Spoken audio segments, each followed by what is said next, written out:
El de esta mejor. No, mejor así. Mejor así para que se vea.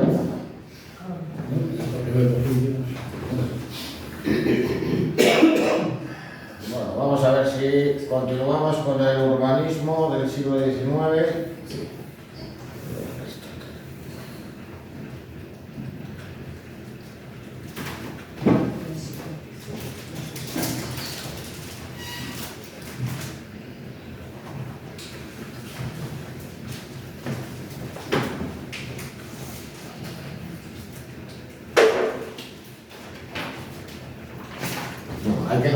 Hay dos focos encendidos, hay que dar el tercero. Tenía algo más de luz. Sí, ya lo voy.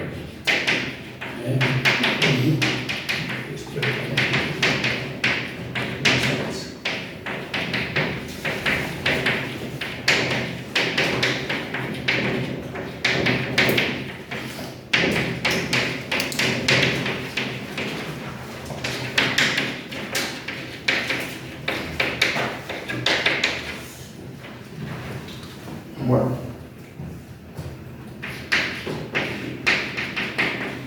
el origen del mismo guarda relación con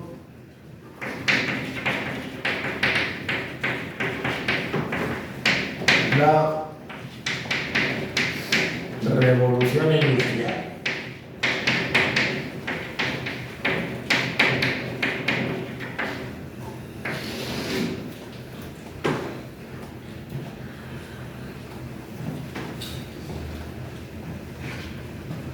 Y fundamentalmente habría que hablar de dos aspectos, uno de ellos realmente novedoso, que guarda relación con la misma. En primer lugar,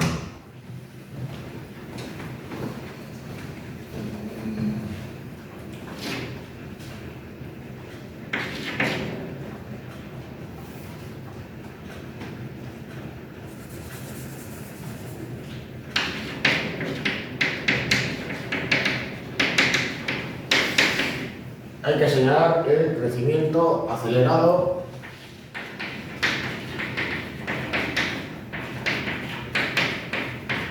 de las ciudades por la industrialización.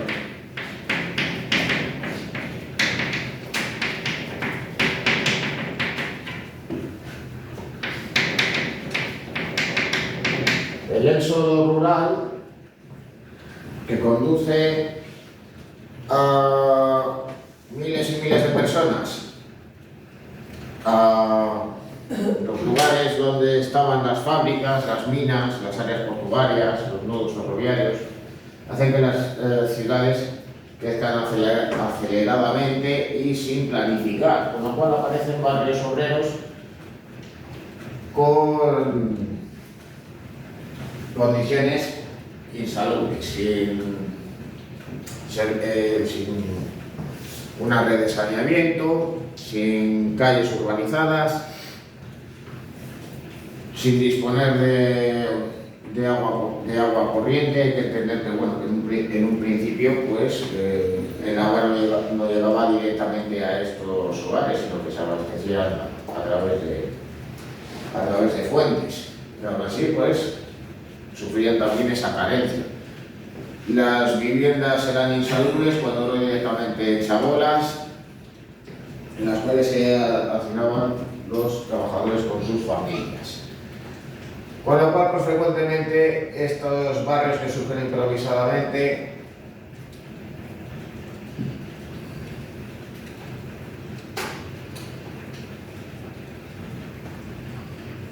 no sé cómo va a ser cerrado.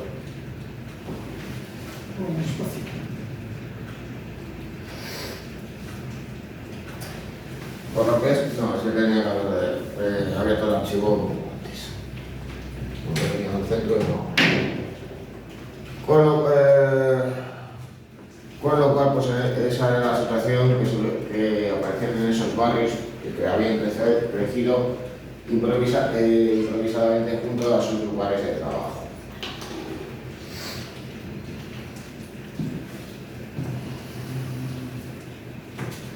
Claro, ¿eso qué es lo que provoca? Pues también provoca una situación que no había tenido lugar en el pasado. Y es que, ¿qué hacían los habitantes de las ciudades para diferenciarse? Pues se diferenciaban por el tipo de vivienda en el que residían. Pero con la industrialización del siglo XIX, la burguesía lo que va a buscar, digamos, es diferenciarse socialmente, tener su propio espacio dentro de la ciudad o en aquellas zonas que se van a planificar en su crecimiento. Y claro, pues ¿cómo van a ser esas áreas? Pues van a ser áreas donde sí que hay un trazado de calles ordenado, donde va a haber alumbrado público, donde se va a abastecer de agua corriente, donde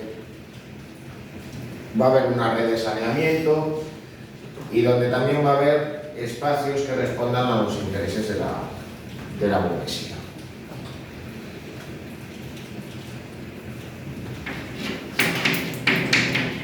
Por otro lado, las ciudades tienen que resolver un problema que no había sucedido en el pasado.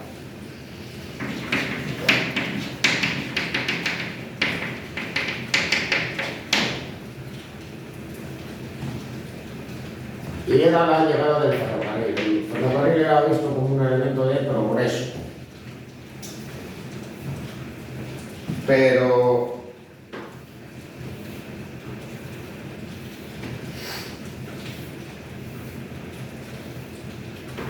¿qué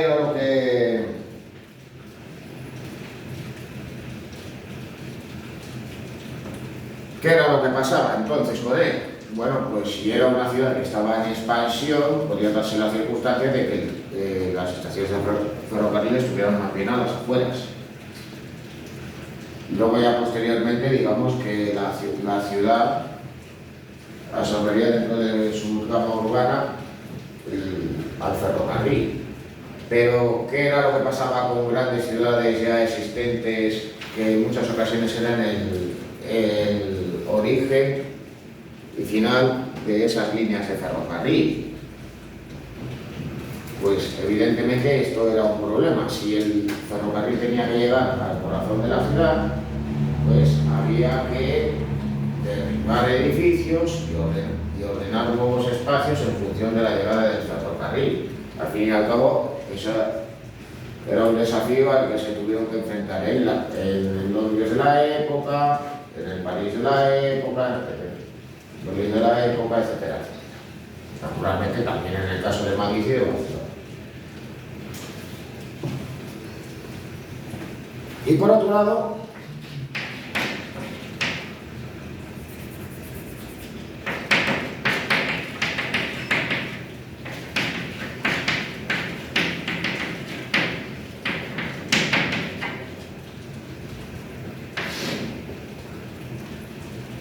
había que señalar otro aspecto.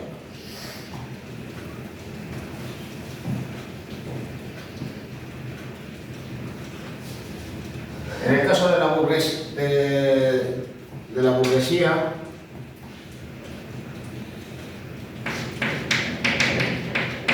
¿qué era lo que buscaba en esos nuevos espacios que se van a planificar?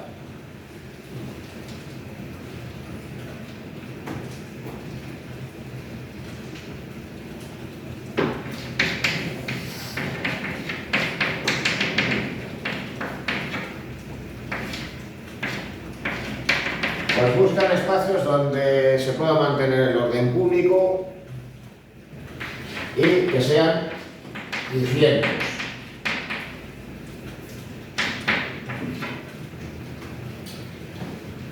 Claro, las calles de esas ciudades que tenían un origen medieval, pues eran calles estrechas y cortas.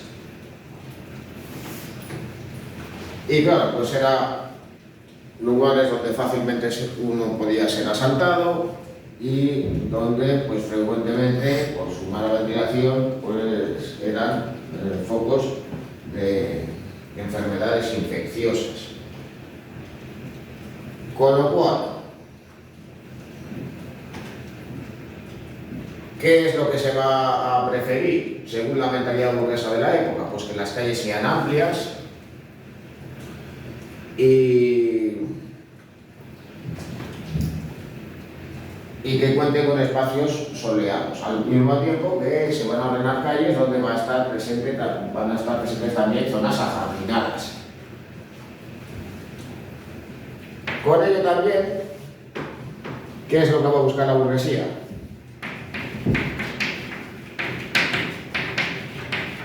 Pues que se ordenen y se construyan espacios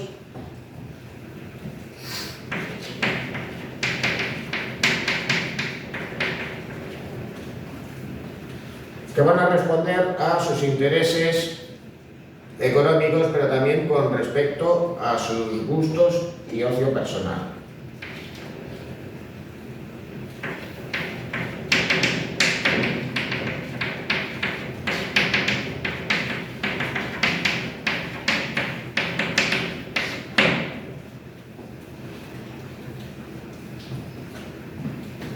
Así, claro, pues frente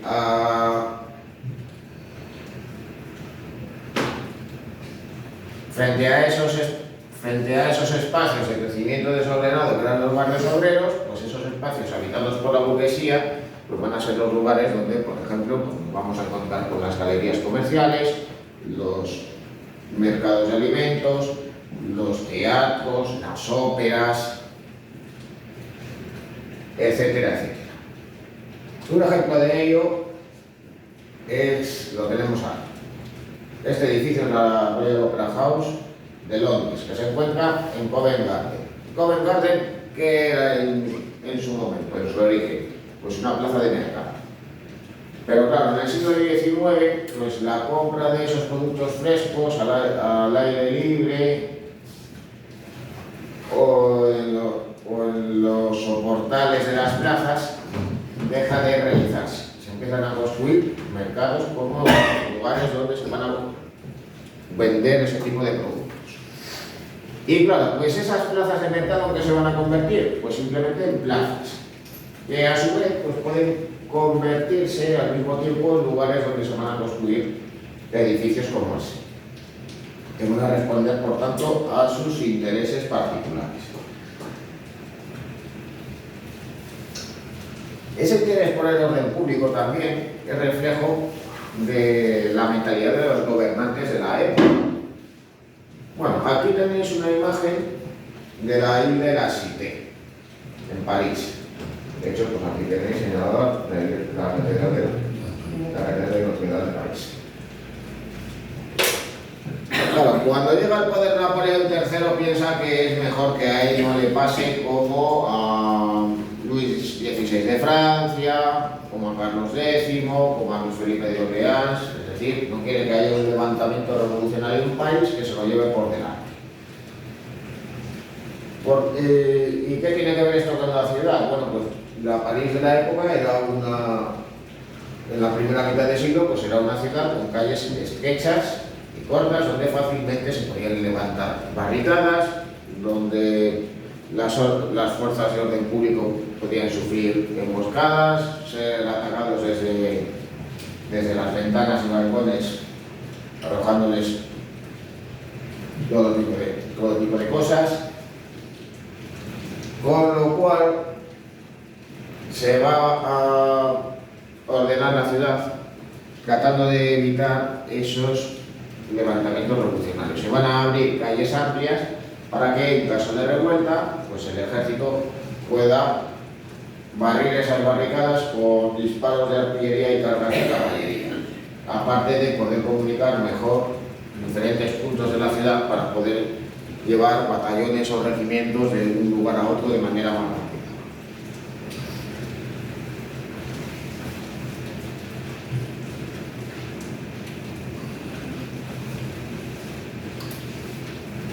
Claro, eso digamos que va a responder a esos intereses de la burguesía y de los gobernantes de la época, pero también digamos que se va a sumar otro problema. Bueno, pues aparte de construir esos edificios públicos y de levantar esas grandes calles llamadas avenidas o bulevares,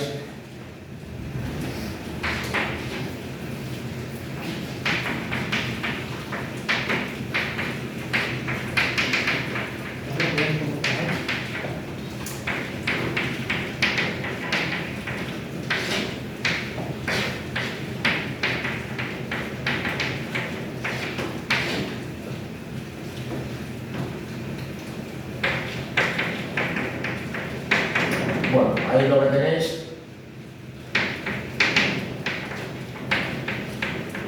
es un lienzo de Camille Pissarro, uno de los pintores impresionistas franceses del siglo XIX.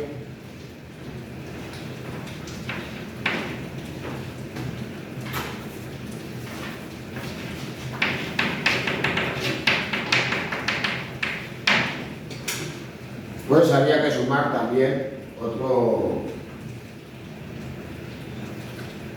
factor.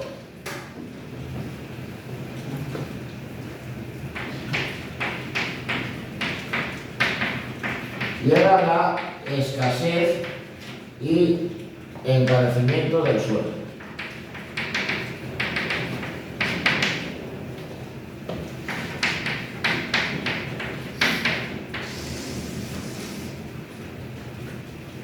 Claro, ese era un problema que no existía en el pasado, pero al dispararse la población de esas ciudades, pues el suelo empezó a escasear. También se convierte en objeto de compra y de venta. Pasa a ser también objeto de especulación. Y claro, pues eso también obligaba a otra cosa. Bien es cierto que en el pasado existían construcciones en altura, pero lo que no era tan frecuente era que existieran varias viviendas en un edificio. Y menos aún pues que en el interior de los mismos pues se contase con 10, 12, 20 viviendas. Habría que retornar, por tanto, pues casi a la época de los romanos y sus denominadas ínsulas. Sin embargo, pues debido a esa falta de suelo,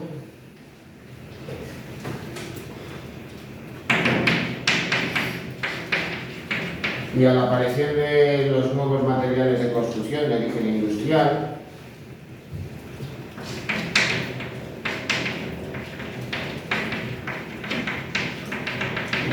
a la construcción de viviendas en altura.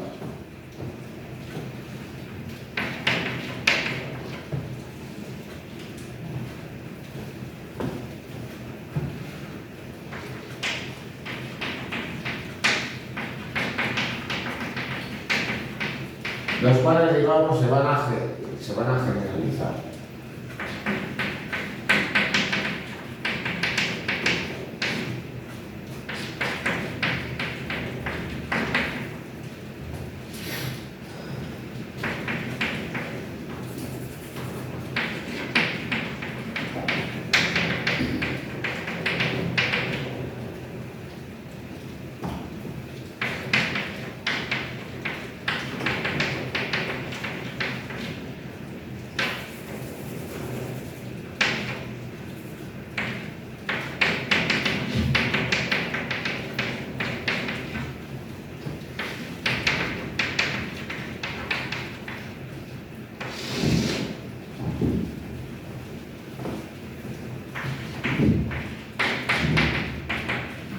Bueno, y un ejemplo de ello pues lo observamos en la propia ciudad de París. En la reforma del barón de Haussmann no solo se planificaron nuevas calles y nuevos espacios, sino también cómo debían de ser las viviendas que se iban a construir en esas nuevas calles. Así aparecieron los denominados muros de Haussmann.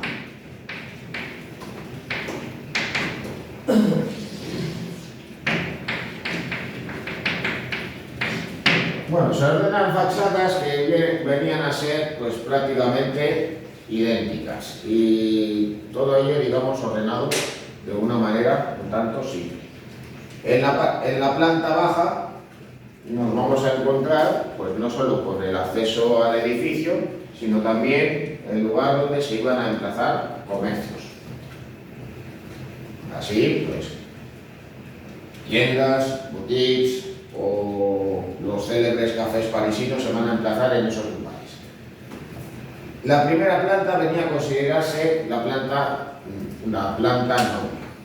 Y ahí pues, nos podemos imaginar cómo los miembros de la alta burguesía podían tener allí su propia vivienda. Por encima de esta estaban los pisos segundo, tercero y cuarto, que en vez de contar con un balcón corrido, pues nos vamos a encontrar con esos balcones más pequeños, con esos cierres metálicos, ya con viviendas de menor tamaño, lugares donde habitarían los miembros de las denominadas clases medias. Y luego, ya en la planta superior, pues nos encontramos con las cuadrillas, lugares donde pues, habitaban aquellas personas con menores recursos económicos. Por ejemplo, pudieran ser pues, aquellos artistas que tenían una vida de bohemia. El caso es que, de todas las maneras,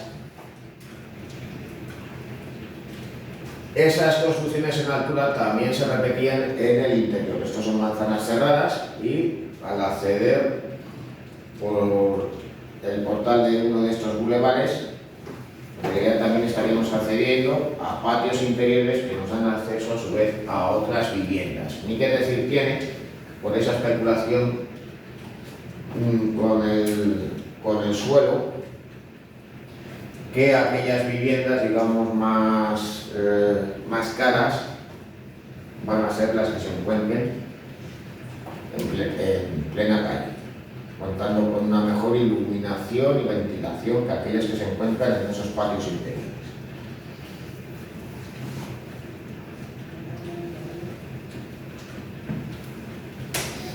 Bueno.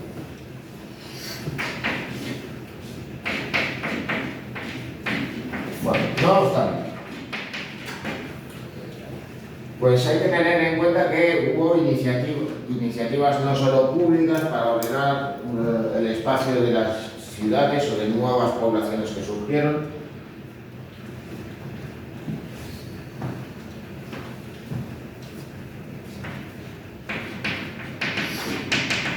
y por tanto surgieron iniciativas que buscaban mejorar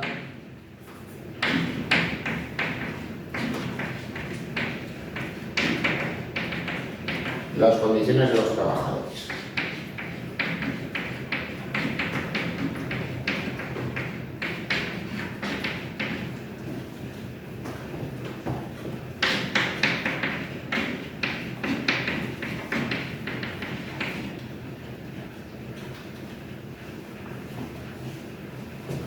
Que en unas ocasiones pues eran iniciativas privadas,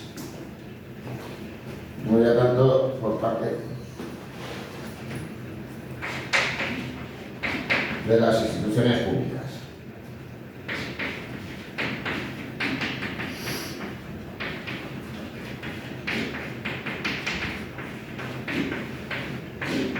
Y un ejemplo fueron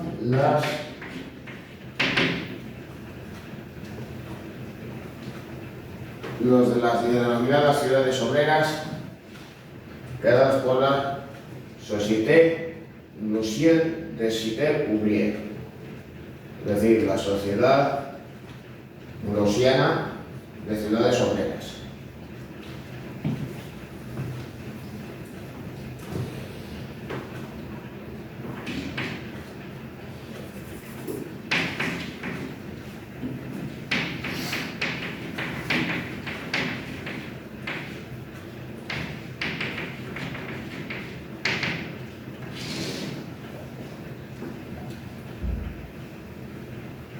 Bueno, Mulhouse es una localidad que se encuentra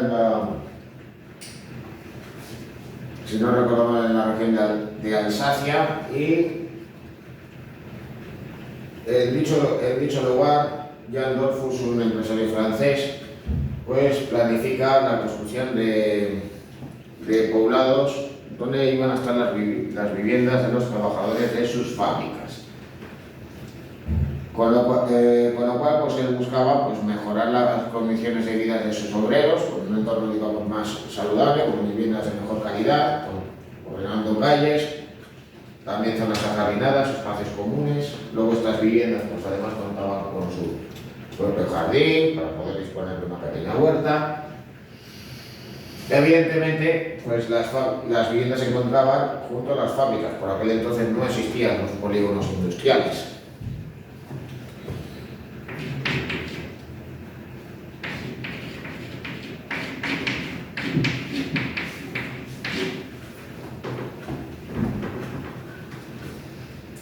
El caso es que hubo empresarios que actuaron, digamos, siguiendo ese modelo de Dollfuss, bien por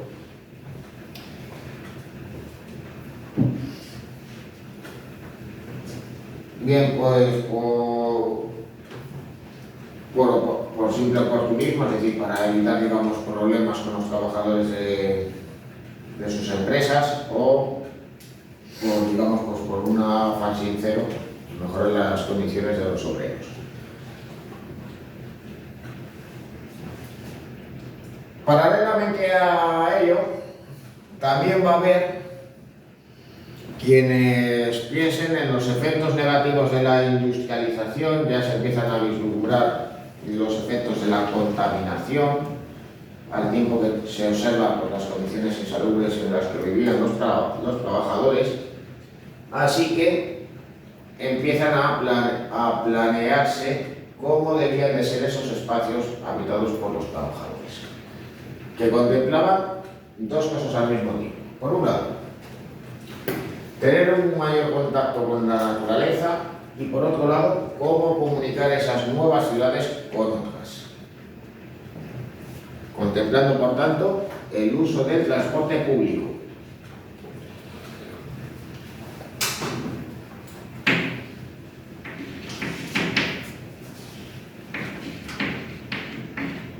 Por eso surgieron iniciativas como las denominadas como ciudades jardín. Bueno, cuando estamos pensando en una ciudad jardín, estamos pensando actualmente en una urbanización de lujo.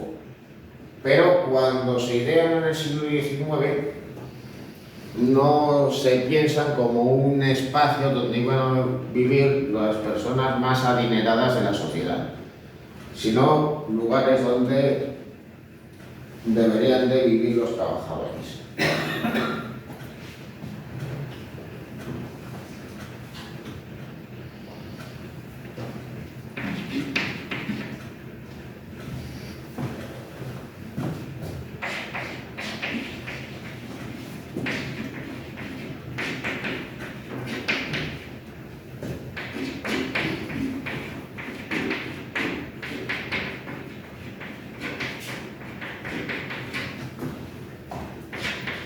Bueno, esas iniciativas que estaban influenciadas por el socialismo utópico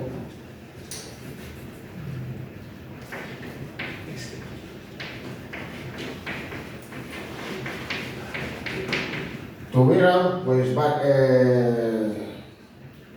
varios arquitectos que planearon pues, modelos de este tipo. Uno de ellos pues, fue el de Howard, su obra La ciudad jardín del mañana. ¿Y qué es lo que planifica? Pues un urbanismo radiocéntrico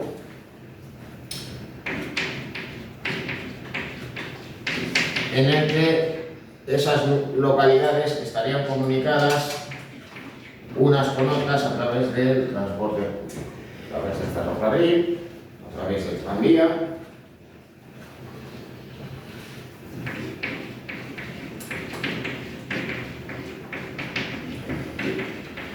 Esas localidades destinadas a los obreros contarían con sus propios espacios comunitarios.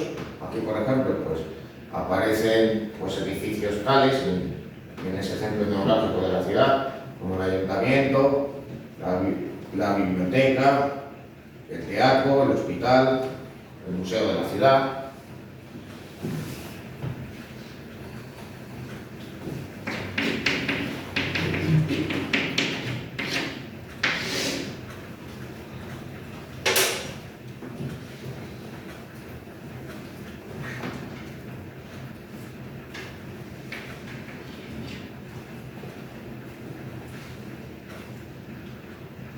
Por ello también pues, diseña grandes bulevares como las de esos modelos de las ciudades de la época,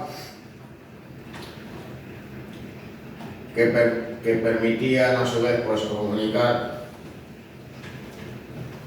puntos de la ciudad sin tener que pasar por ese centro neurálgico, así como parques y zonas ajardinadas. El caso es que de todos modos, pues ¿qué problema había? Pues pese a las buenas intenciones de aquellos que planifican este nuevo modelo de ciudad,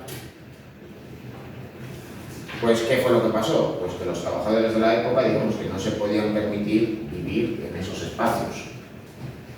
Con lo cual, pues acaban convirtiéndose con el paso del tiempo, si estos modelos se llevan a cabo, en lugares donde van a vivir las personas más adineradas, que con el paso del tiempo, digamos que van a escapar de la ciudad y van a buscar los entornos más alejados, que van a estar pues lejos del ruido y de la contaminación de las ciudades y más en contacto con el campo. Ya de todos modos, como ejemplo de Ciudad Jardín, ya veremos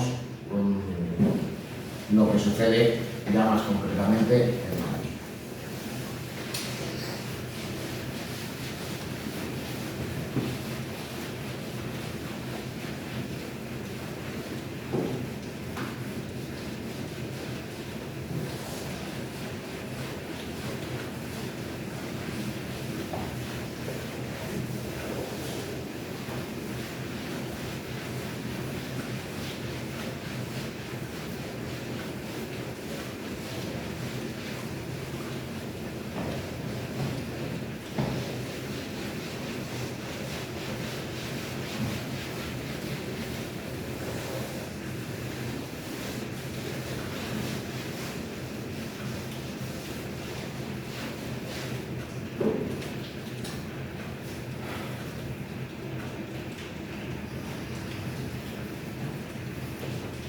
Bueno, ejemplos de urbanismo. El plan Haussmann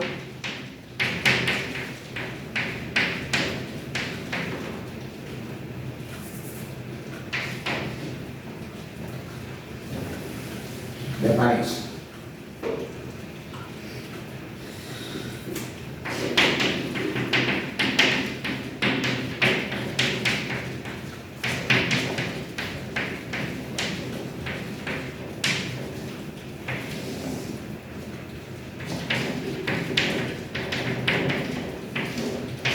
Bueno, el plan se inició en 1852 y tuvo una primera fase hasta 1870. Tras la caída del emperador Napoleón III, pues Haussmann dejó de estar, digamos, al frente de esas transformaciones urbanísticas en París, pero las reformas siguieron adelante en los años posteriores del siglo XIX, aunque de todas maneras con algunos elementos diferentes, como un mayor interés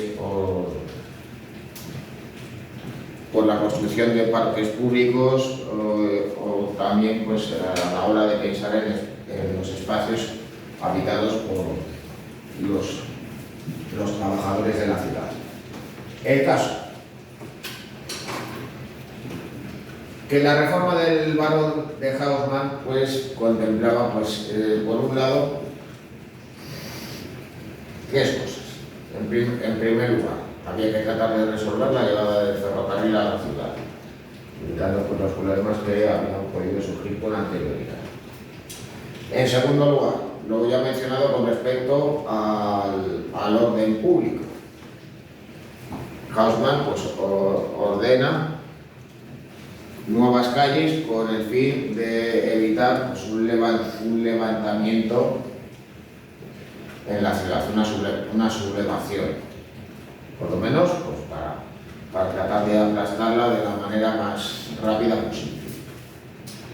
Y luego ya, pues, en tercer lugar, lo que buscaba también simplemente fue embellecer la ciudad, modernizarla al mismo tiempo que trataba de convertir a París en la ciudad más bella del mundo.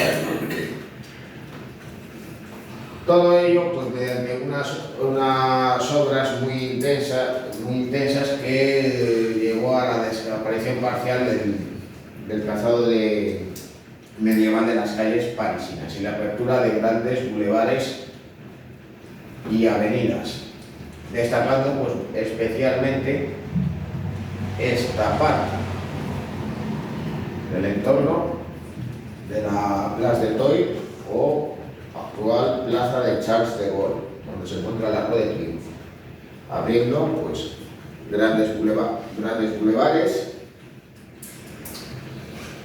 siguiendo un trazado radiocéntrico.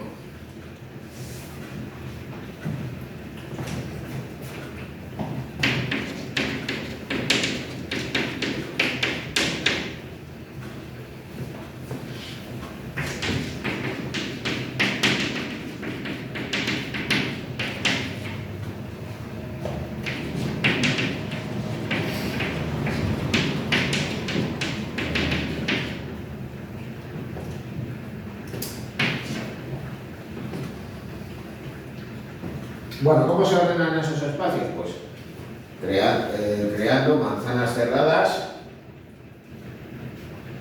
donde se van a disponer viviendas en altura ordenadas en torno a patios interiores, aprovechando pues, por tanto al máximo la escasez de suelo disponible.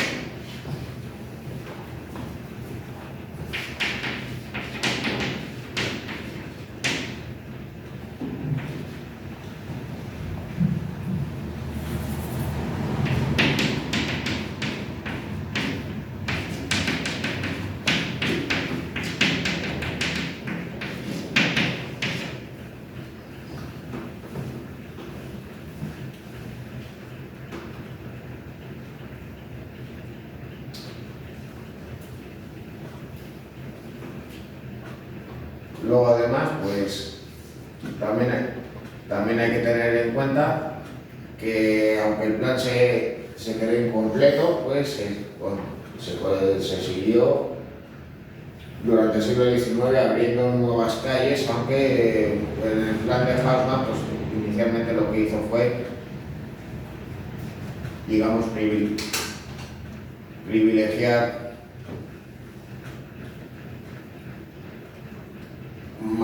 inicialmente pues más esta parte en relación, privilegiar más esta parte en relación a esta otra. Luego ya en las reformas parisinas posteriores, digamos que se atendió ya más atentamente, digamos, a esa parte.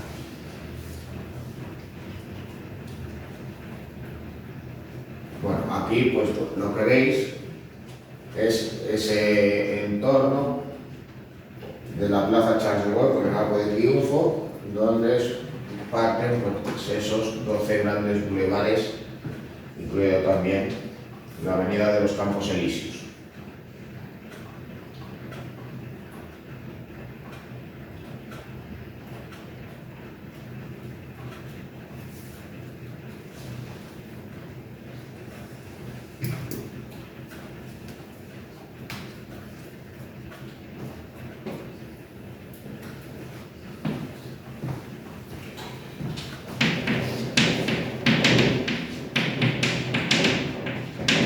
Bueno, esas reformas urbanas van a influir en otras ciudades que, digamos, pues van a buscar parecerse también a París y resolver los problemas derivados del crecimiento de las mismas. Y un ejemplo de ello será Viena.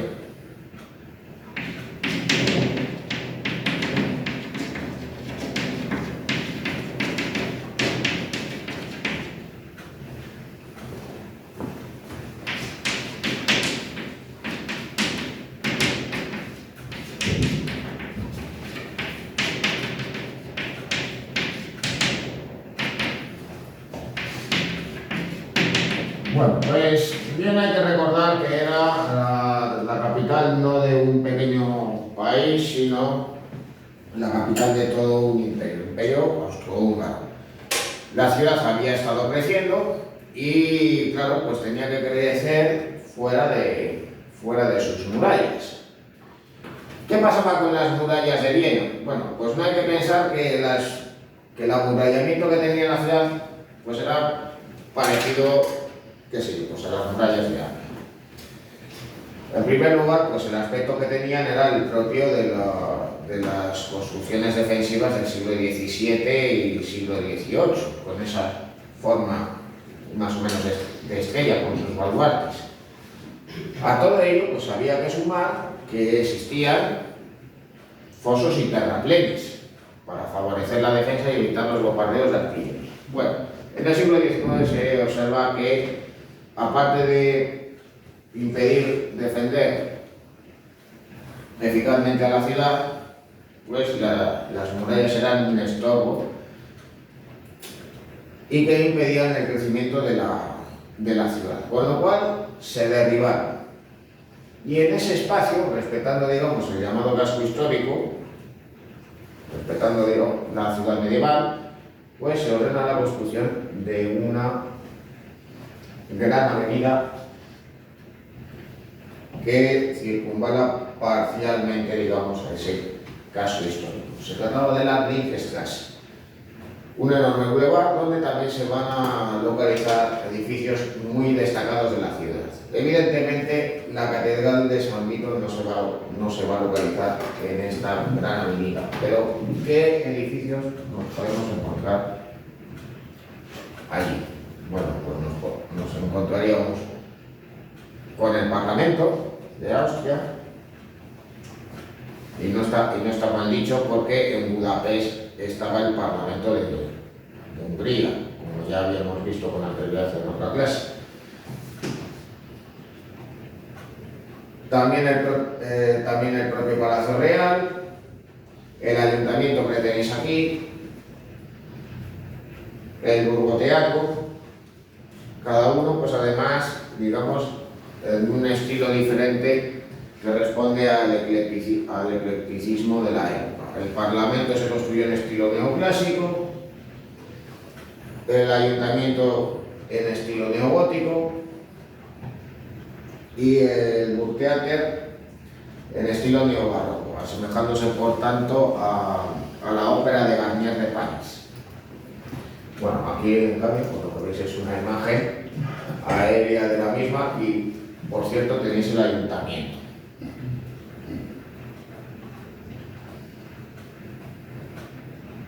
Que vendría pues precisamente a encontrarse en esta parte. Lo que veis ahí en primer término de esa imagen aérea eran estos dos museos.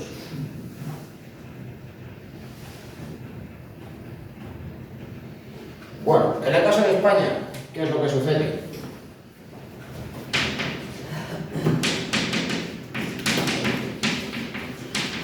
Bueno, pues en primer lugar, la industrialización fue tardía, y al ser tardía, pues digamos que las reformas urbanas también lo fueron. Pero luego, por otro lado, en el caso de las ciudades españolas, y sirviendo de ejemplo también el caso de la propia Valladolid, hay que señalar el caso de los procesos de desamortización. Muchas propiedades de la iglesia fueron expropiadas y vendidas en pública subasta.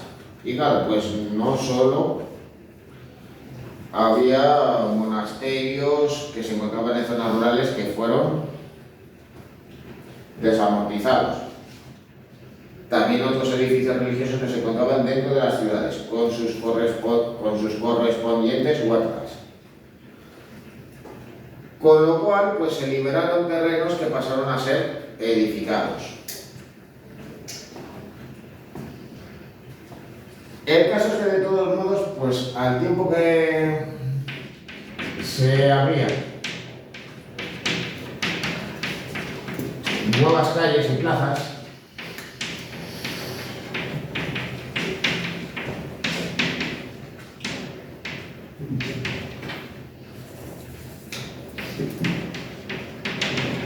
también se levantan las denominadas grandes vías. ¿En qué consistían?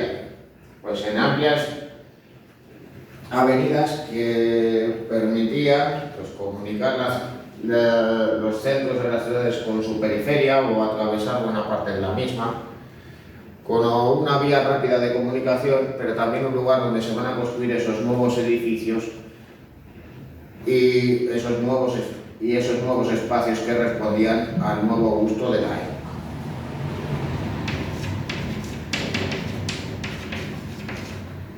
Bueno, un ejemplo de ello es lo que sucede en Salamanca.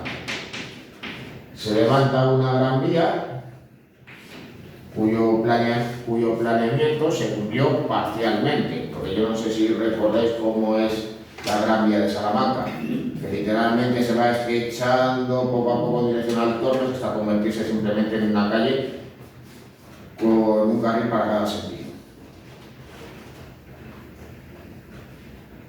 El caso es que de todos modos también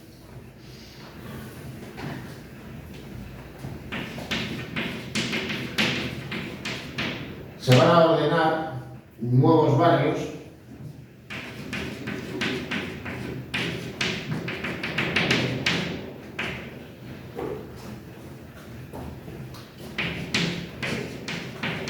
que van a responder al crecimiento planificado de las ciudades.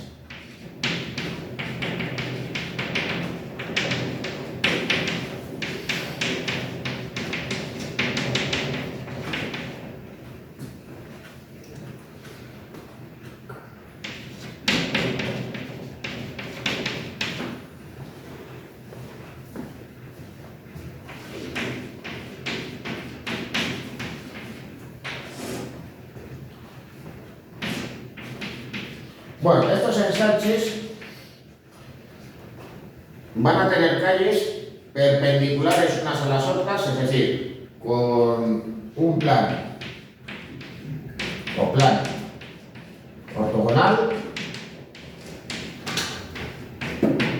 o con calles dispuestas radialmente.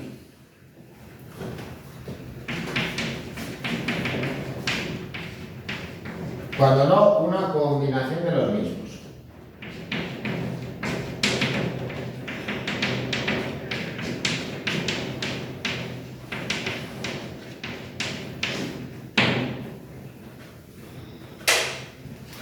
Bueno, aquí tenéis una imagen del ensanche de Bilbao, del ensanche de Abad.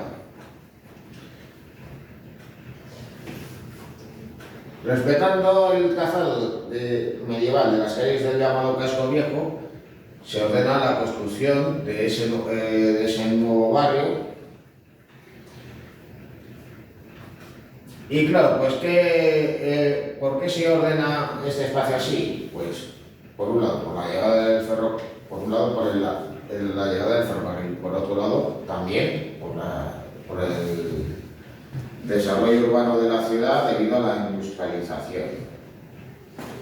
Así que claro, pues, ¿qué era lo que se buscaba comunicar al levantar la Gran Vía de Bilbao? ¿Qué era lo que se pretendía?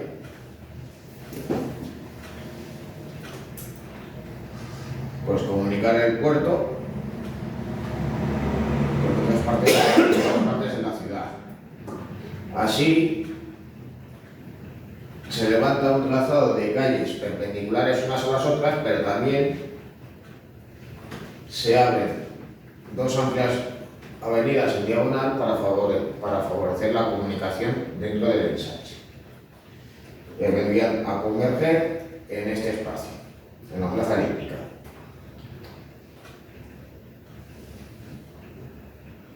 Bueno, ya de todos modos, pues hay que mencionar pues, que esta foto es de hace ya unos cuantos años, porque en este espacio es donde está el Museo Guggenheim.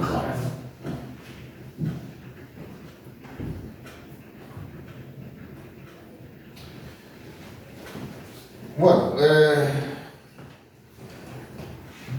varias ciudades pues tuvieron su propio ensanche, como en el caso de Bilbao, que ya os he mencionado ahora. El caso de San Sebastián Sebastián, de Pamplona, Cartagena, incluso ya en el caso de Castilla y León el ensanche de León, que luego ya fue alterado y modificado posteriormente, pero que aún así pues se mantiene en la actualidad pues un amplio bulevar que va desde el casco histórico hasta el río, que es la avenida del Pueblo Segundo.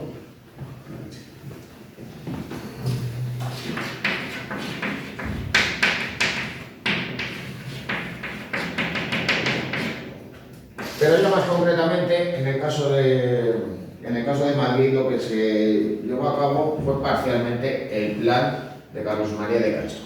Bueno, teniendo en cuenta pues que Madrid era una ciudad que se estaba expandiendo y considerando que esta ya era un área construida, es decir, pues la zona que vendría a corresponder al Madrid de los Austrias, el barrio de las Letras, el entorno de la actual Gran Vía, pues planifica el ensanche de la ciudad en diferentes espacios y fases, formando, digamos, una suerte de área. Claro, el plan de Castro solo se cumplió parcialmente en esta área de aquí, la que viene a corresponder al barrio de Salamanca, mientras que su desarrollo fue bastante desigual en estos otros espacios, como vendría a ser pues, el área del barrio de Chamberí o el entorno de Delicias.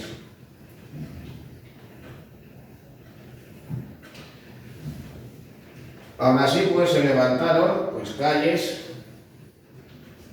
perpendiculares unas a las otras, formando manzanas cerradas. Pues esas manzanas, además de planeamiento rectangular, dejando patios interiores, aunque con el paso del tiempo, pues muchos de ellos desaparecieron, aprovechando al máximo el solar disponible.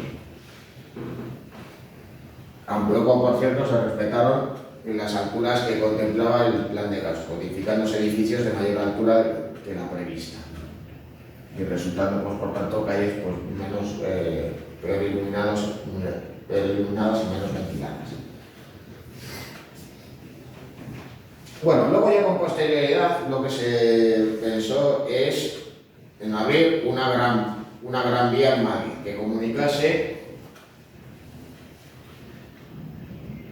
el centro de la ciudad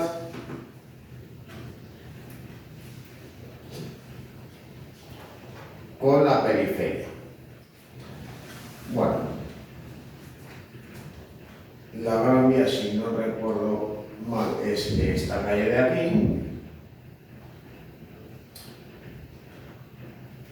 Y por tanto lo que permitía era unir, mediante esa Gran Vía, el área del Paseo del Prado con la salida en dirección hacia la Coruña. Claro, el planeamiento corresponde a 1897, pero las obras no se iniciaron hasta 1910. Ahí, de todos modos, pues veis una imagen de la misma, en el entorno de la Plaza del Callao, por un lado, y en el de la Plaza de España, por otro.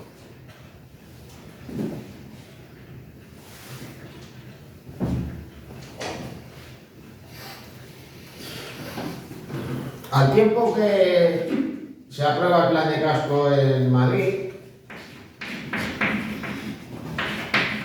se aprueba el plan Cerdá en Barcelona. Digamos que el modelo urbanístico más estudiado, no ya en España, sino como siguiendo, digamos, también ese modelo de urbanismo decimonónico también en el extranjero.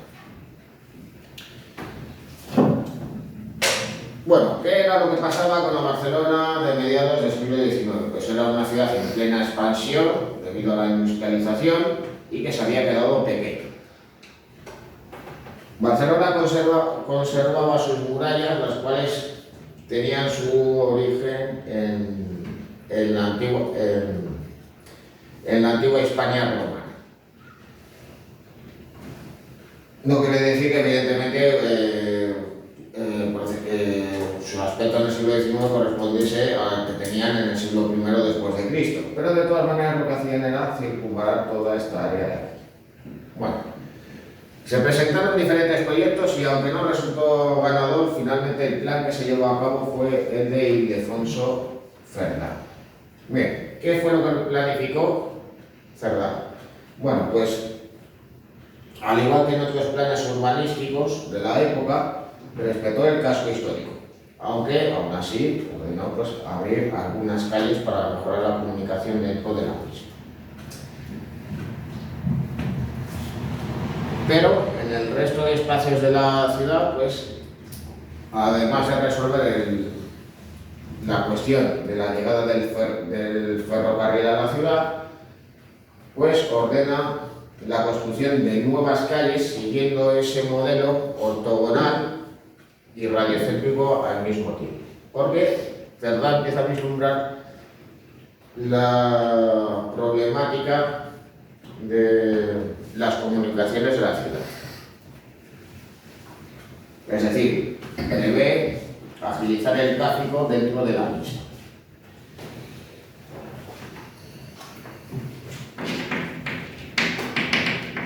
Por eso va a haber dos grandes avenidas en diagonal que se van a cruzar en una gran plaza. Esta, la plaza de Cataluña. Lo cual no impide que a su vez también habrá otras plazas y bulevares dentro de ese nuevo espacio de planificación.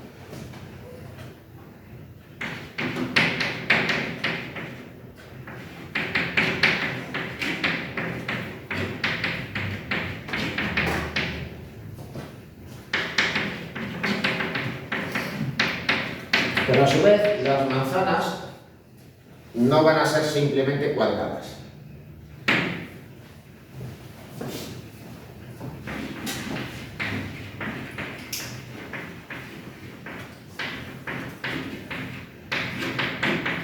¿Por qué lo hace? Pues porque considera que así es más fácil girar 90 grados en dirección hacia otra calle, favoreciendo por tanto el tránsito.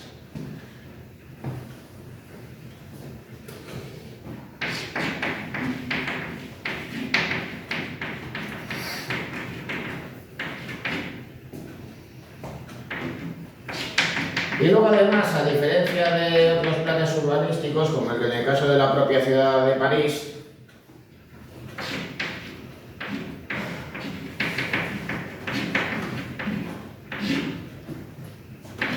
va a planificar manzanas abiertas, con zonas ajardinadas.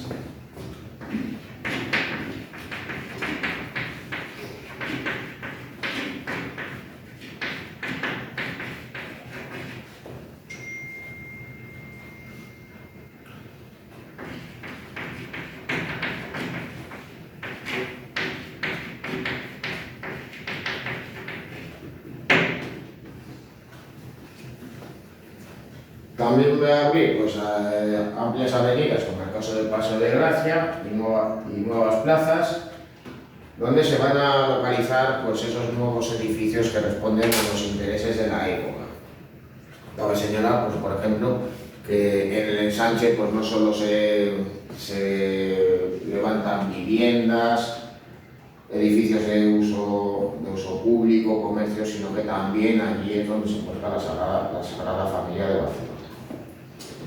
Claro, ¿qué es lo que pasa con el paso del tiempo? Bueno, pues el plan Cerdá, digamos que fue respetado, pero también vivió modificaciones.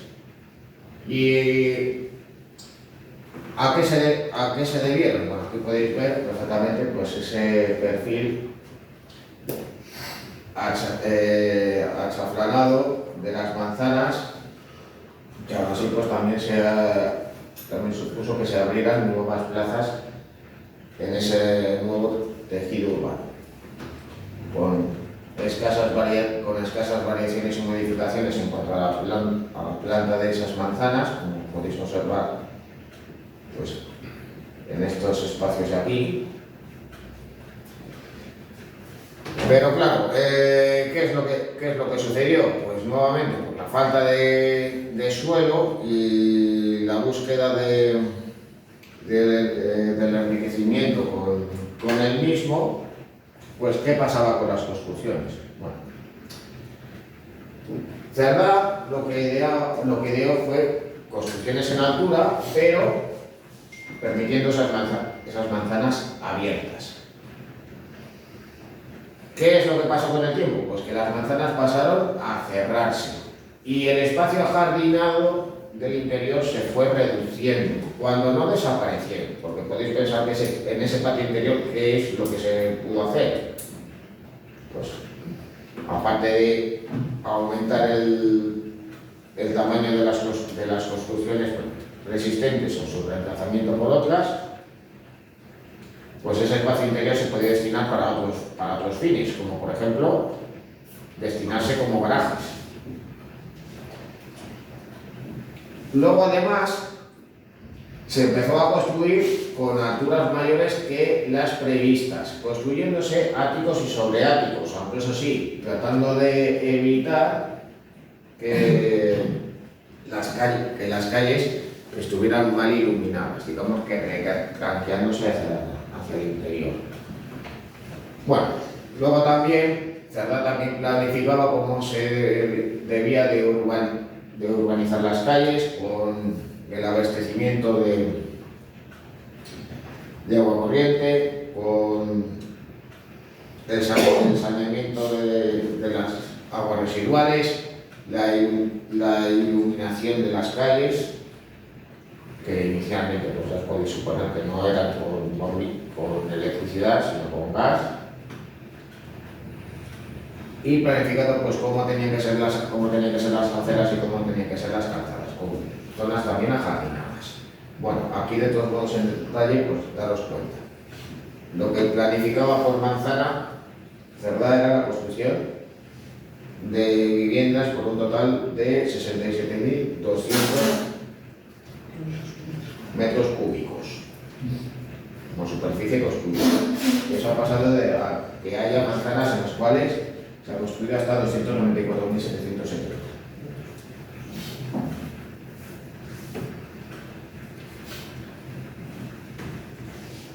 Bueno, aquí tenéis pues una fotografía vía satélite de Barcelona, donde podéis observar pues todo el ensanche de la ciudad, su relación con el casco antiguo.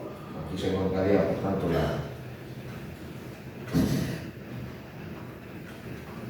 se encontrarían las calles que forman parte de la antigua ciudad medieval, y este sería el perímetro de las antiguas murallas, junto a las cuales pues, se encuentra el parque de la Ciudadela. Hay que tener en cuenta de que en Barcelona pues, existía una fortaleza militar construida en el siglo XVIII. Tras el asedio de la conquista de la ciudad por parte de las tropas de Felipe V, allá por 1714, se ordenó edificar la ciudadela para evitar pues, una posible sublevación de la misma. Luego ya en el siglo XIX se ordenó el derribo de la misma, reemplazado por ese parque donde se encuentra actualmente el Parlamento de Cataluña.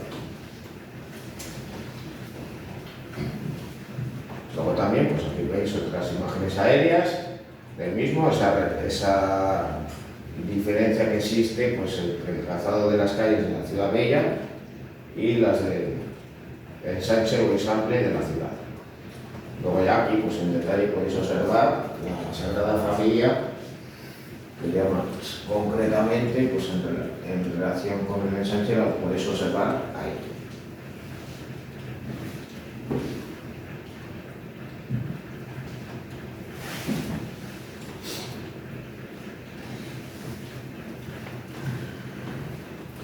Bueno, con respecto a las ciudades jardín, en el caso de España tenemos un ejemplo también muy destacado, que es la ciudad jardín de Arturo Soria. Bueno,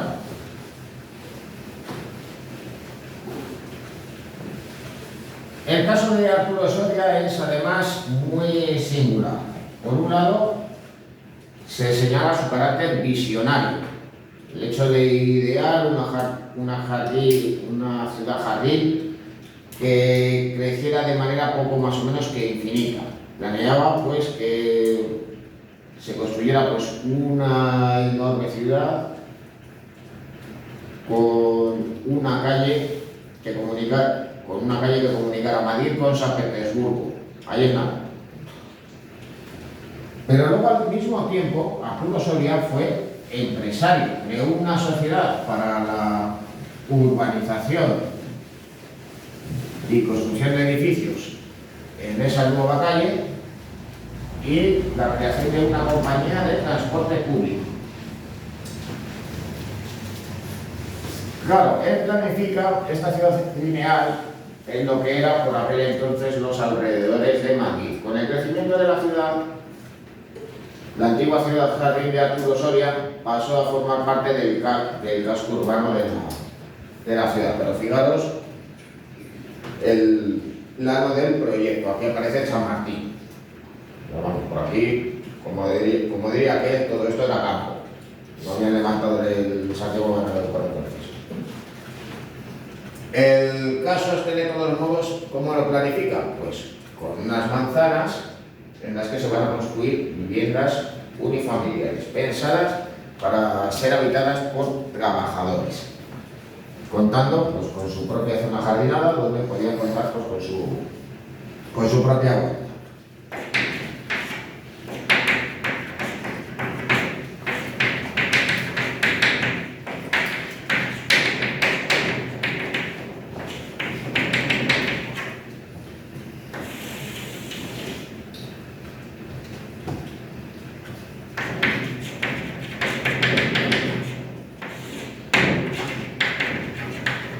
Bueno, esas manzanas, por tanto, se disponían a ambos lados de una gran calle en la que contemplaba dos cosas. Por un lado, la existencia de espacios ajardinados y, por otro lado, el empleo de una red de transporte público.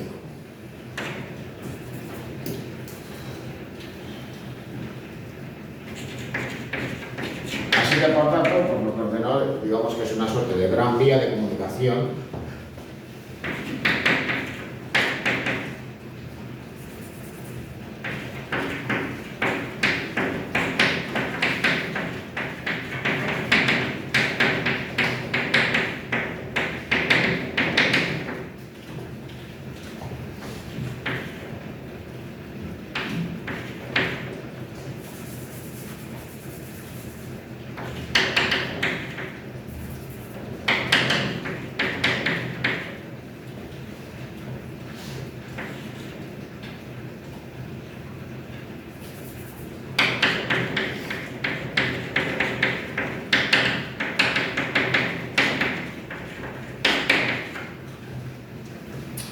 Pero de todas maneras, Arturo Soria consideraba que ese espacio tenía que ser un espacio, digamos, igualitario, un lugar de encuentro de las diferentes clases sociales que habitaban la ciudad madrileña por aquel entonces.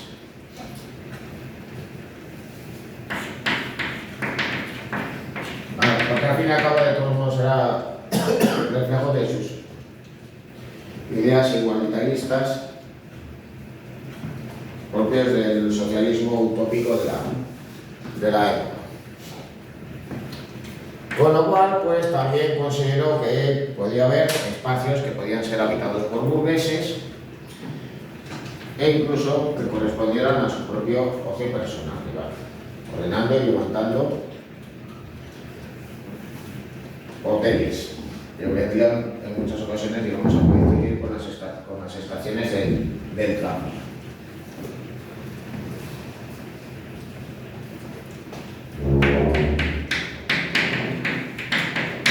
Bueno, ahí veis en sección cómo era esa gran vía y cómo la tenía, digamos, en la cabeza Arturo Soria, como debía de ser la actual calle.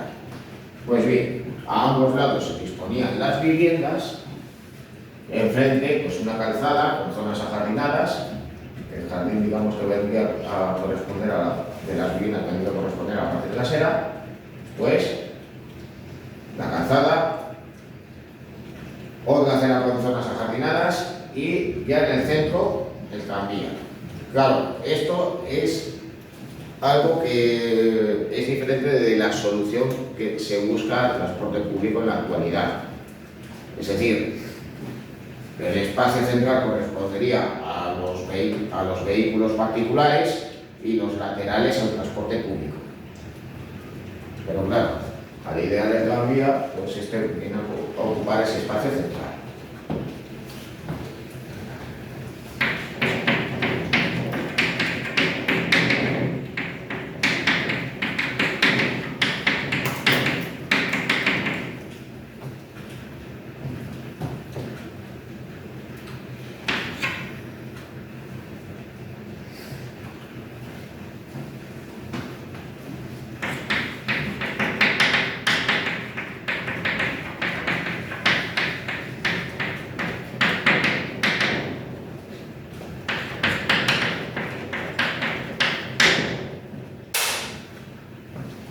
Bueno, en la actualidad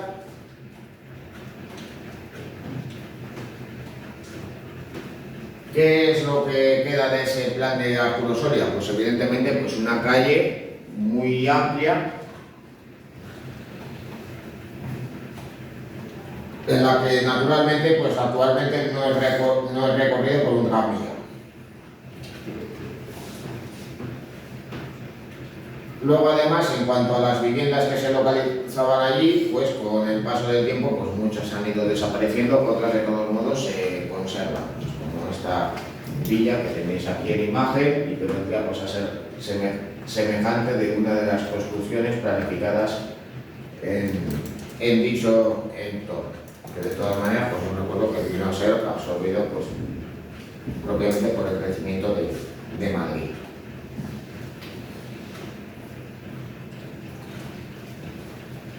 Bueno, seguimos con la arquitectura del hierro.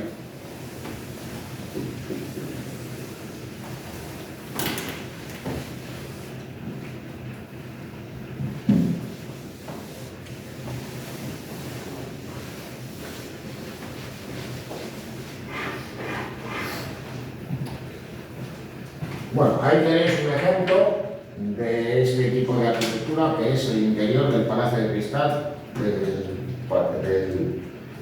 Parque del Retiro de Madrid,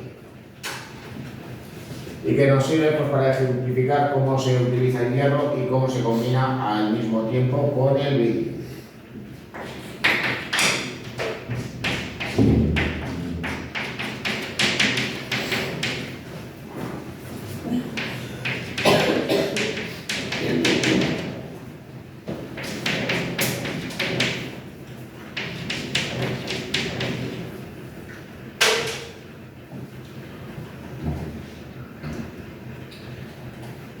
Bueno, en primer lugar, ¿qué hay que señalar de este tipo de arquitectura? Bueno, pues, al igual que hemos visto en el apartado correspondiente al urbanismo, en la arquitectura el hierro va a tener un factor fundamental: el desarrollo de la revolución industrial.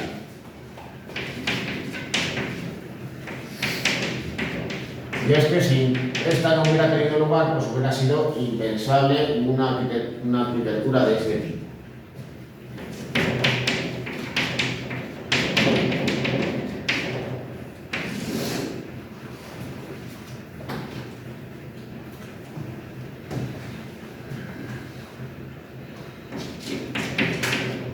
¿Por qué? Bueno, pues porque los avances en la siderurgia van a permitir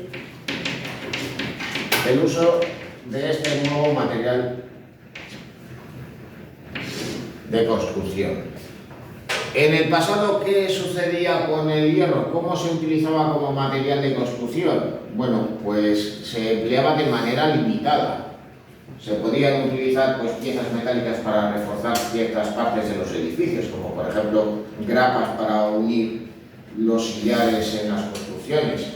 En otras ocasiones se empleaba como elemento ornamental, para utilizarse en las rejas, en los balcones, en los digues. Sin embargo, pues ya a partir del siglo XVIII se empieza a producir hierro dulce o hierro de fundición, con lo cual se van a poder fabricar piezas prefabricadas que se van a montar en el lugar de construcción. Esas piezas, pues además, cada vez van a ser más grandes, van a poder soportar mayores pesos, cubrir mayores espacios.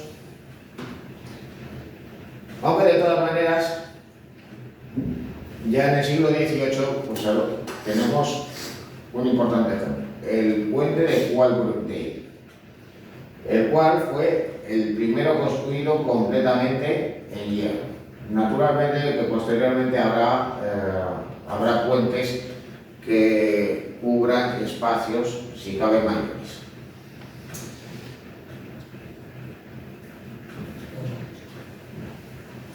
¿Cuándo se desarrolla esta arquitectura?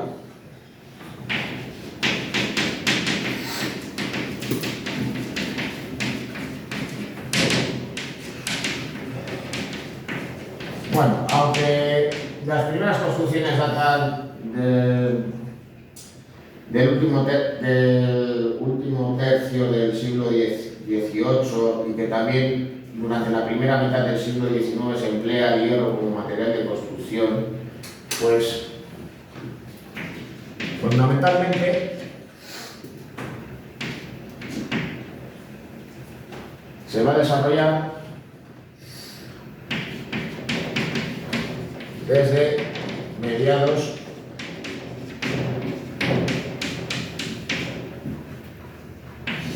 del siglo XIX. Ya con el cambio de siglo, ya a partir del siglo XX, pues se empieza a observar los problemas que tienen este tipo de construcciones. El hierro, pues al fin y al cabo, es un material, como ya había mencionado en clase, que sufre los cambios de temperatura y que presenta problemas a la hora de sufrir un incendio.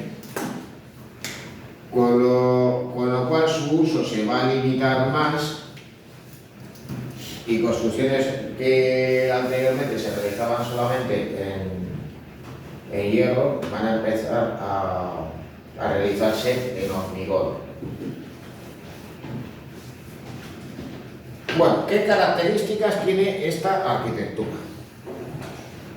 Esto es lo que es el eclecticismo arquitectónico, ¿no? Bueno, sí, pero de todos modos vayamos por partes. Bueno, características. ¿Qué características tiene este tipo de arquitectura?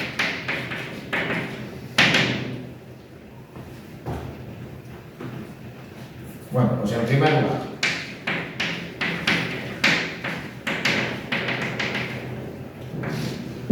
evidentemente, si se llama arquitectura del hierro, pues se va a utilizar el hierro como material de construcción. Que va a suponer también el empleo de piezas prefabricadas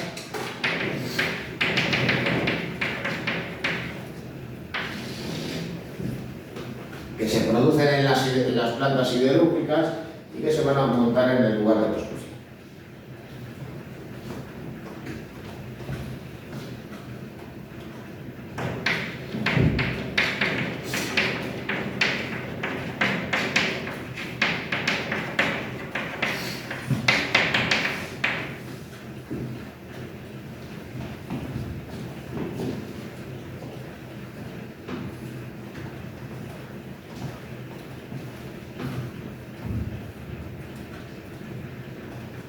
Claro, ¿esto qué suponía?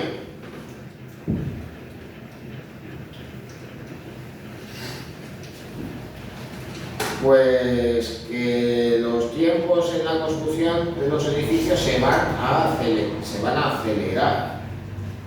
Se va a poder construir de una manera mucho más rápida y además incluso pues, se van a poder diseñar las construcciones y infraestructuras siguiendo un modelo que luego va a ser remitido a esas factorías para poder realizar las piezas correspondientes.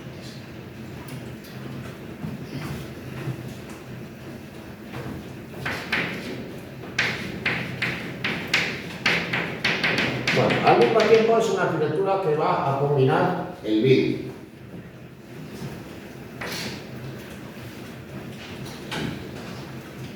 ¿Por qué? Bueno, pues como se emplean soportes capaces de soportar enormes pesos que cubren además espacios muy grandes, el muro pierde su utilidad.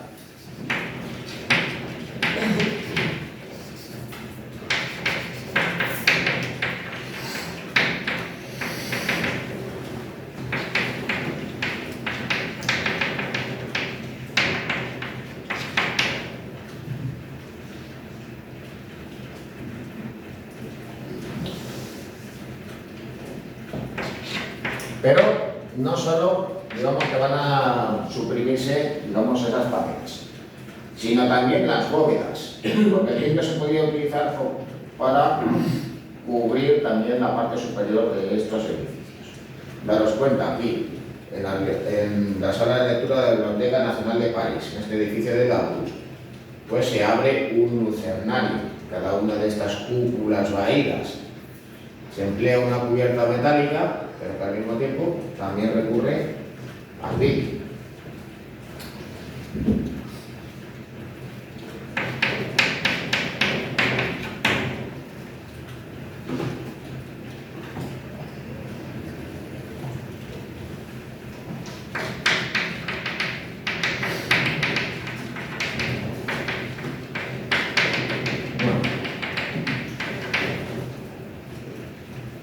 ¿Esto qué es lo que va a permitir? Pues construcciones más diáfanas. Van a estar mejor iluminadas interiormente, siguiendo el modelo de los invernaderos.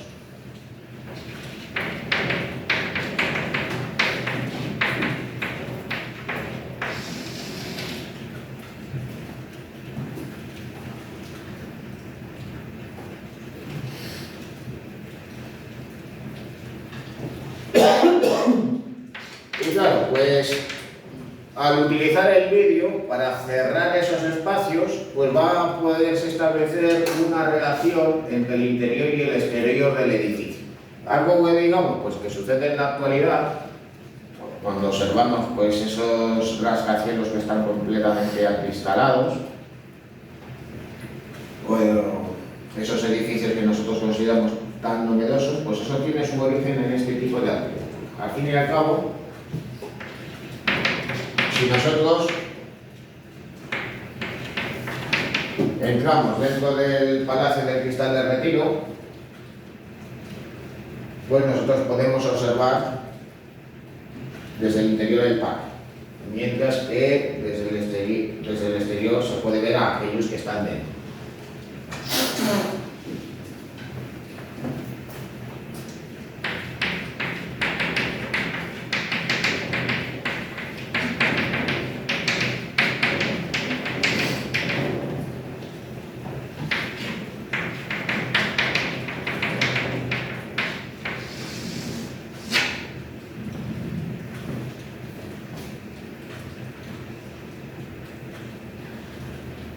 Bueno, ¿cómo se van a cubrir los edificios mediante estas estructuras metálicas?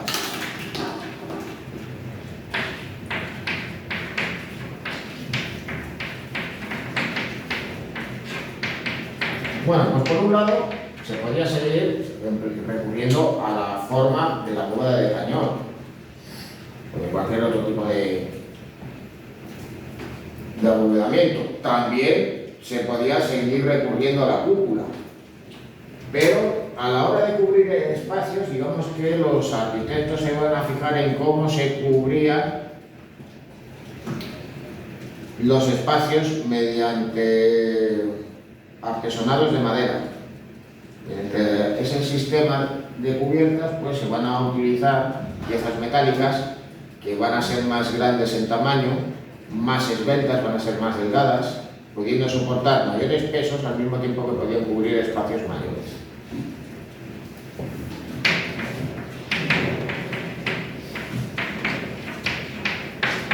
Por eso se va a recurrir tanto a la armadura o cercha de Polonceau como a la llamada cercha de Dion, que luego servirá, digamos, a los modelos triarticulados.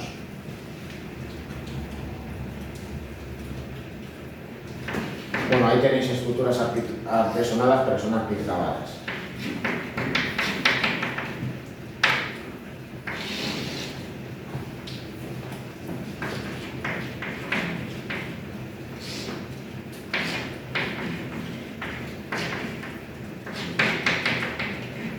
Bueno, ¿qué se diferencia una de la otra? Bueno, pues digamos que la armadura de Polonceau es la que se parece más a una armadura o un artesonado de madera, con sus correspondientes tirantes y tornapuntas.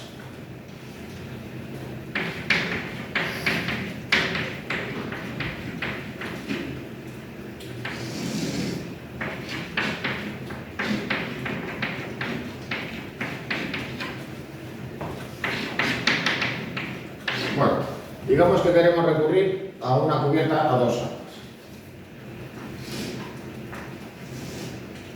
¿Y qué se hace en una cercha de Polonceau? Se utilizan esos tirantes también, con la correspondiente tornapunta.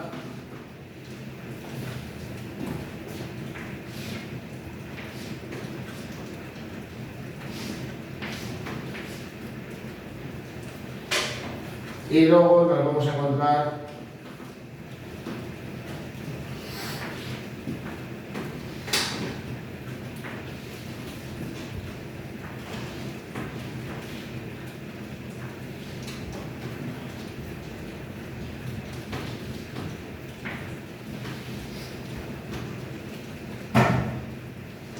con esas otras vigas en 45 grados, pues van cubriendo dichos espacios. Este sería un ejemplo, el de la marquesina de la catedral la marquesina de la estación de León. Pero bueno, podría servir como ejemplo pues la de otras tantas y tantas, como por ejemplo la de la propia estación de Valladolid.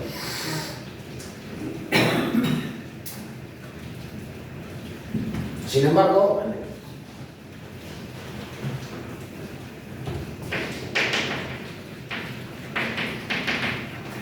en la cercha de Dion pues se va a prescindir de esos tirantes que van de un extremo a otro. Esto podría hacernos pensar en que si se prescinde de ese elemento, pues la superficie que se va a cubrir es menor. Pues curiosamente con la cercha de Dion se podría cubrir espacios mayores. ¿Por qué? Bueno, imaginaros pues, nuevamente pues, un espacio que se quiere cubrir, un espacio rectangular, y cubrir con una cubierta a 2 aguas, como en el caso de la estación de Delicias de Madrid.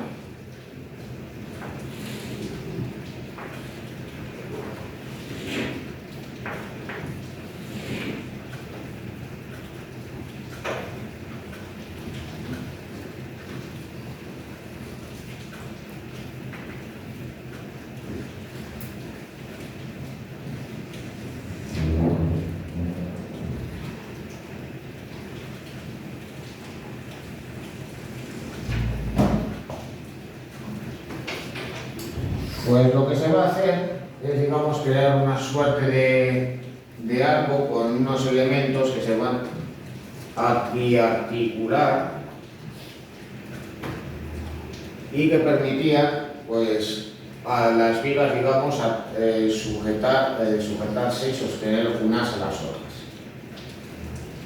Por ello, pues no hacía falta utilizar esos tirantes que iban de un extremo a otro de la construcción.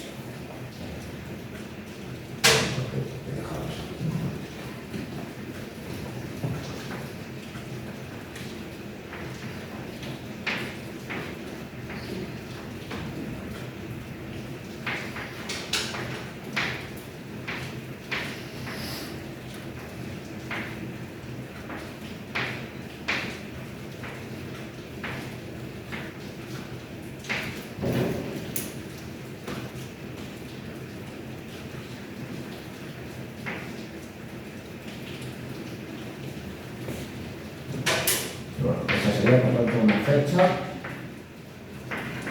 de guión. Bueno, con el tiempo la fecha de guión será modificada y aparecerán pues, unas estructuras aquí articuladas que resultarán, digamos, una forma semejante a la de un arco Tudor, como ya veremos más adelante en el caso de la galería de las máquinas. Bueno, esto vamos a verlo con anterioridad. Bueno, otros elementos, digamos, clave en la arquitectura de hierro va a ser la vinculación entre arquitectura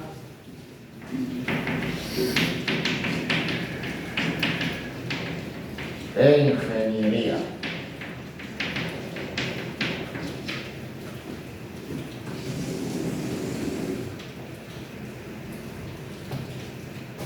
Es decir, estas construcciones se van a realizar siguiendo los principios de la ingeniería civil, tratando de resolver pues, los problemas que existían a la hora de realizar infraestructuras. Por ello también pues, el desarrollo de la técnica y las innovaciones industriales serán fundamentales en el desarrollo de estas obras arquitectónicas. Así, por ejemplo, pues, cuando se levanta el puente de Luis I en Oporto, ¿qué era lo que trataba de resolver Seyrig, un discípulo de Gustave Eiffel, cuando se levanta esta obra? Pues poder cubrir un espacio muy amplio en el estuario del río Duero sin perjudicar el transporte marítimo, porque al fin y al cabo el río es navegable en dicha ciudad. Así que claro, tenía que construir un gran puente sin apoyos intermedios y que a su vez comunicara tanto la ribera de la ciudad, uniendo Oporto con la vecina Vilanova de Gaia, como los barrios altos. Y que de todos modos pues, responde a esa relación tan estrecha entre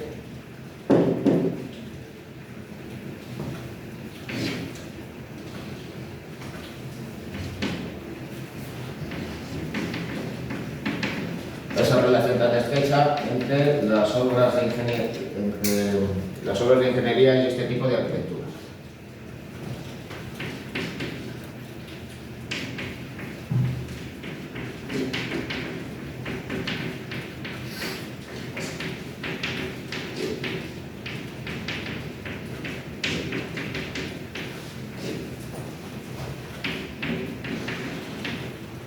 Y luego ya, por último, como elemento también a destacar, como característica de este tipo de arquitectura, no es una arquitectura rupturista, es decir, es una arquitectura que va a utilizar los nuevos materiales de origen industrial, pero no va a implicar, digamos, un tipo de arquitectura nueva, una nueva forma de construir. No es una arquitectura que vaya a replantear qué modelo de arquitectura se quiere llevar a cabo, sino que va a estar unido a los estilos arquitectónicos que se desarrollan en la época. Y de hecho, pues esto nos permite hacernos una idea. Esta es una de las fachadas de la galería de Víctor Manuel II, no de Víctor Manuel I, en Milán. Ya veremos el interior del edificio, pero claro, la fachada es propia de un edificio ecléctico de la época, con elementos pues, que nos recuerdan a otros estilos del pasado. Es decir, nos recuerda más a un edificio del barroco del Renacimiento que a una construcción en la cual se ha estado empleando esos nuevos materiales de origen industrial. Por tanto, no es una arquitectura rupturista. tanto, va a estar vinculada al eclecticismo y también al modernismo.